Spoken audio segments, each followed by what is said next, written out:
Welcome to the Roundtable, everybody. My name is Robert Bannon. You're listening to us on the Broadway Podcast Network or watching us on Broadway World or on social media. I'm excited because I love this time of the year because all of the Oscar qualifying films come out, and I love to be able to check them out and see them because it's not only the films that are features that get nominated for Oscars, but shorts and documentary shorts. And they're so important because the filmmakers out here are bananas. And this is such an incredible film with the most relevant topic. I mean, literally, as we are here in the United States of America, talking about elections, talking about what's next, talking about immigration, and as we talk about the Middle East, as we talk about all of the things that this film is going to talk about. Now I'm getting nervous because I had practiced Ashley's last name, everyone, before, but then I went on my little tangent. And I think I know it. And he's watching me from backstage. Ashley's going to come out and say his last name for us. Ashley, I'm going to try it. Are you ready? I think you need to try it. You built this up. You got to do it. Tabatabai. I mean, I've never heard that before, so I kind of want to just change my name to that now. But see, it's not the way it looks. It comes out like a fun. All right, you go for it. Welcome to my life, by the way. No. I say Tabatabai. So Tabatabai. I'm half Iranian, so the last name is from Iran. Apparently, that's not how you say it. Apparently, you're supposed to pronounce it Tabatabai. I can't do that sounding like this. I just can't sound like this and drop into that. But yeah. I liked it. Taboui.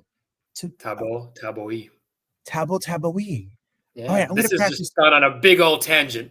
Ashley, but it's important because you talk about being Iranian as a part of your heritage. And then, so was this film something that came out of that? Was it something that came, you have a co-director.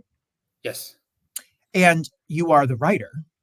Yes. I wore many hats. So for my I'm sure you were doing craft service. I'm sure you were working the camera. I'm sure you were. I drove the van, all that stuff. Yeah. So tell us, how'd the idea come to you?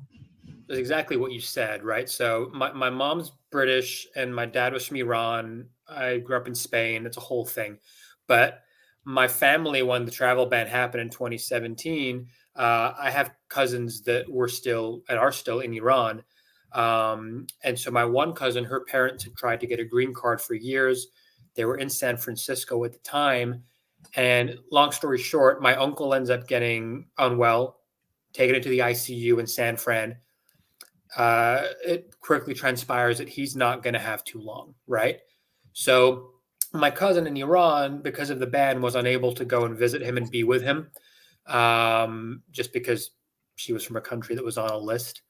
And, this wasn't an immediate thing. It took a bit of time for him to pass. So she knew what was coming and never had that chance that we all, I think, maybe take as a God-given right, that you're just going to, if you're close to your family, like many are, that you're going to have that chance. So he passed. She couldn't say her final goodbyes. And then after he passed, her mom and her brother were in the US, and she wasn't even able to be with them to grieve, which again is kind of part of that natural human process that we, I think, take for granted. Again, this is like pre-pandemic when I think some of us started to feel what that might be like as well, unfortunately. So, that was the genesis of the story. And then it was 2018 when I started just thinking about writing something, how to position it, and sort of a bit of an homage to them and my relatives, but also other people whose stories I was reading about who, there were some refugees, but it's not all refugees. And I think the media was very quick to make it about the numbers and like the headlines that are good for clickbait, which is what happens. But a lot of these are just regular people, right? Like they want to come to the US to study. They want to just come and visit family. They don't want to stay. Like my cousin likes America, but she doesn't want to come and just pitch up and stay. She's quite happy in Iran. And so I think we forget that. I think we forget the humans behind the decisions and the headlines. And I think that's still happening now with stuff that happens in the world. And so I think this sort of idea of the short was to be a little bit of a human exploration of what happens when these big decisions are made, but what's happening on the human level. I think it's fascinating that these stories are told, totally on topic, but not. Back during the ban that happened in that guy's presidency, can you give me 1 second? I'm sorry. I'm sorry. I'm so sorry. I'm still at school and there's an emergency. So give Take me it. 3 seconds. I'm Take sorry. it.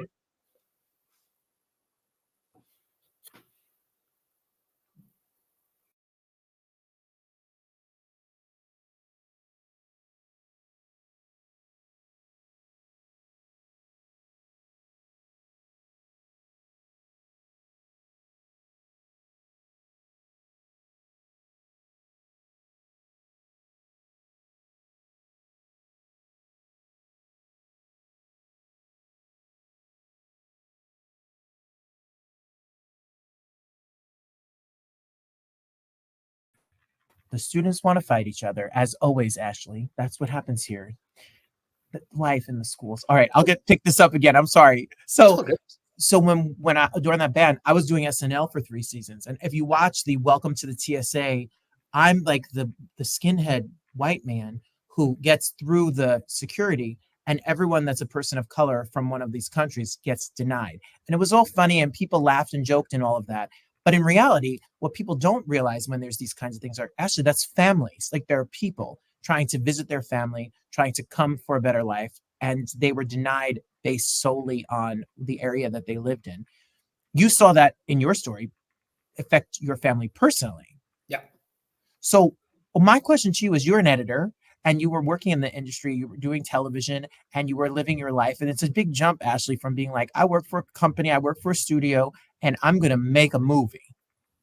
Well, that's my co-director who's the editor. I'm an actor. I've Actor. done like shorts before. So it Okay. wasn't that big of a leap. I think like having done a few short films prior, I guess I'd sort of explored that world. But this was different. This was kind of said it before, like past scripts. It was a little bit more trying to make it happen. And this felt more like it just came through me as Got it. opposed to from me. Yes, Avenue 5 and Bank of Dave too. All of You got the me. thing that you've done. Yeah. Yes. and and then in the past you've written and starred in a short that was Oscar short, not Yeah. able to be up for a nomination. Maybe Eligible. we don't understand how this works. So what is it like for the filmmaker to get a short or a film in general to qualify, to then get nominated, to then win? I'll let you know when the win happens next year. But up until the point of getting eligible, I think there's different routes to it, right? Like the traditional routes being you go to a festival, it's a festival that then is eligible, and then you win in that festival.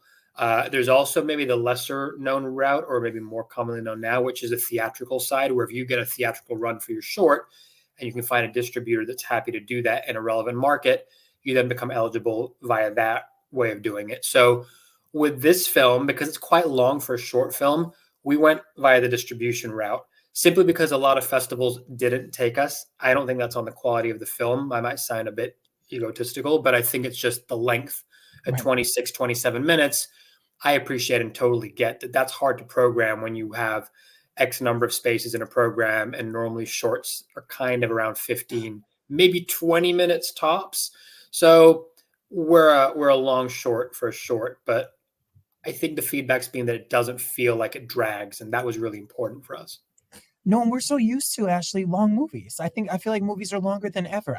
I love a 27-minute, 26-minute movie. I don't want anything to ever last over 90 minutes ever. Right. Don't talk to Scorsese. No, see, Don't, I don't. don't If I talk see to 3.5 hours, I'm nope. That last flower and the whatever Leonardo DiCaprio and the nope, nope, can't do it. I can't. So Ashley, you made a film perfect for me. Well, thank you. I appreciate that. I'm glad that we hit a market there. So yes, this is it. So then, what was it like to put this together? Where did you film it? How did you cast this movie? Like, what was your journey? Oh, amazing. I love this question because I always do the awful, really awful thing of asking the question back first because I'm keen to get people's opinion. So if I were to ask you where you think we might have filmed it just on face value, what would your initial impulse be? Well, my first question was, is it in the United States? Because if it was not, because it doesn't look like it was in the United States. It looks like it's somewhere far and overseas. And then I would say, like, I would think it's in a desert or somewhere hot. I don't know. Where'd you film it? So we filmed it in the UK. Oh, that's just crashed out. But you're here. I'm I still hear here. you. Okay. I'm here. You can hear me. I'll just keep talking.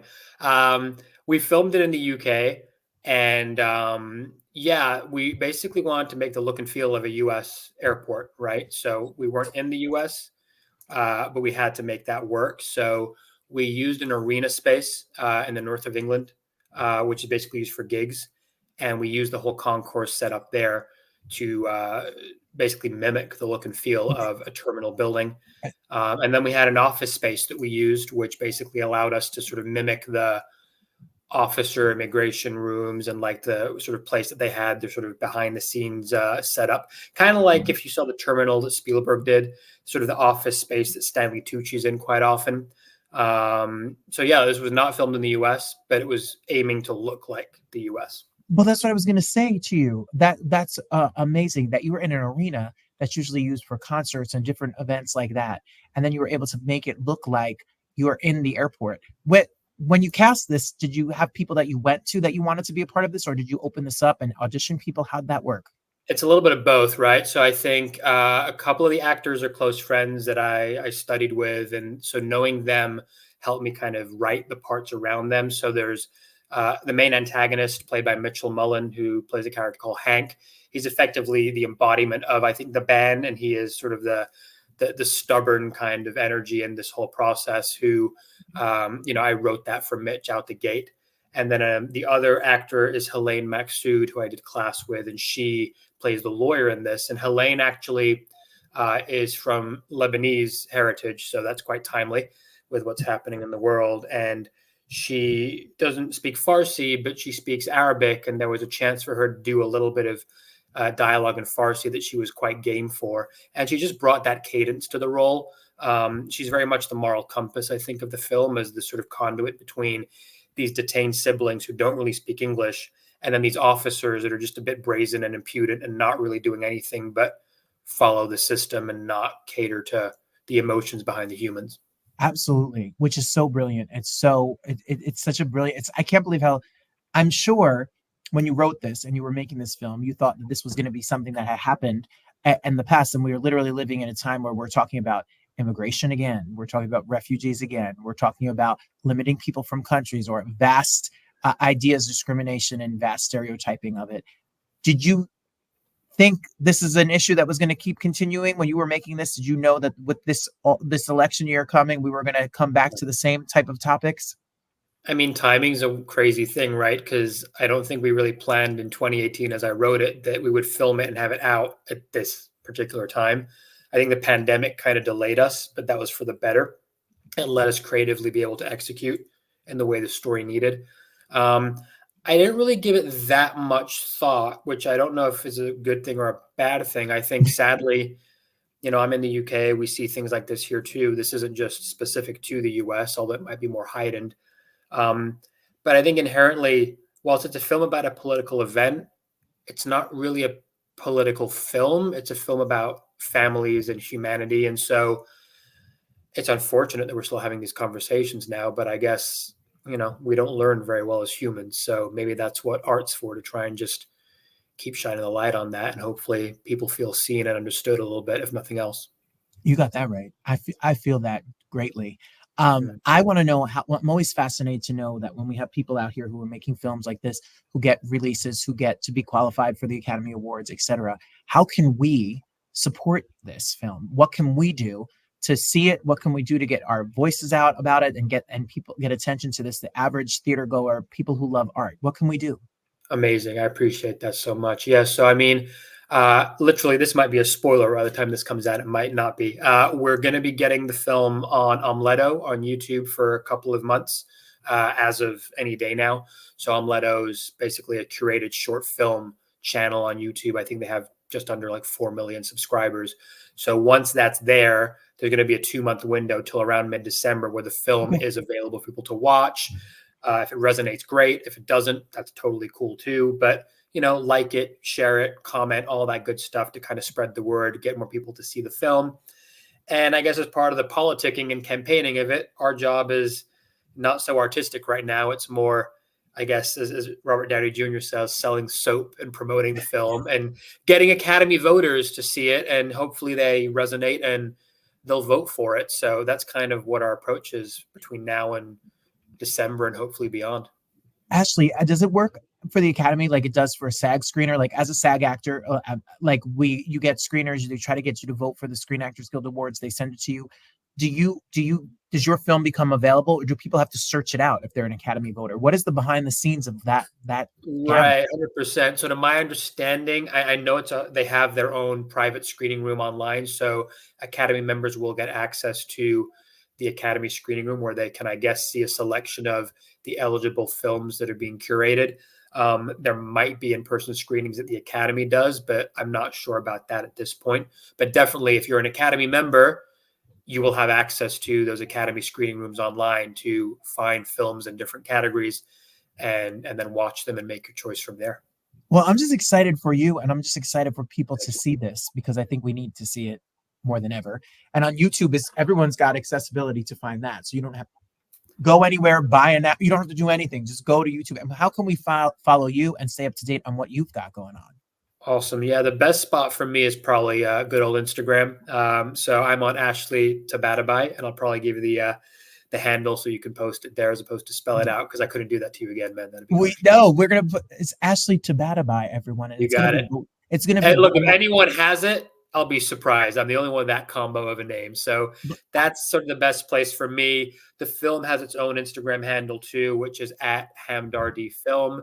And that's a little bit more just around like the festivals and the places you can watch it and see it. So if you follow either of those, you'll probably find a link to that Omleto channel that I spoke about, where you can actually find the film, watch the film, and hopefully enjoy it.